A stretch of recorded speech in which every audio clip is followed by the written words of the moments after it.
when I talk to some of my friends who are professionals, who maybe at a large firm or corporate or big four kind of accounting place, the approach for them was that, okay, we'll try to do our best here, but in terms of the influence that they have on systemically, how do we nurture people, how do we grow people, it's kind of like limited to what their job scope is.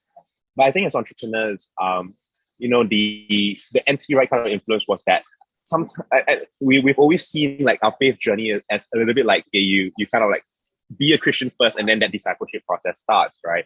But is there a secondary, like, is there another way to think about it in terms of can the discipleship process start first, and then along the way, you become what I guess Christ like. And so I think for me, the question for kind of like what I can do in the space that I've been created is that, well, I'm an entrepreneur. I have the opportunity to create an organization, a space, with whatever kind of like ideas I have and I want.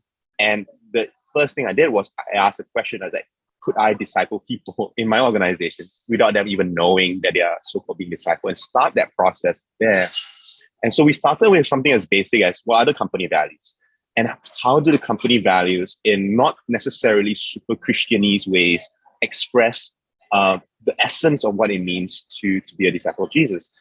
And it's, I think one of our first, the acronym for our company values is called Thomas. And it's basically trust first, have fun, obsess over details, make their day, abundance mindset, serve needs, not just profits. And I think inside those words, when I talk to people and I share with people, what does trust first mean? What does it mean to believe the best in each other? What does it mean to build those kinds of relationships, to have relationships at the core of what we do?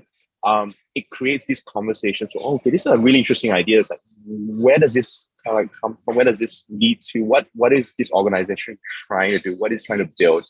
And so throughout the fabric of the organization, what we try to do is we try to build these ideas and these values just into the way we do things.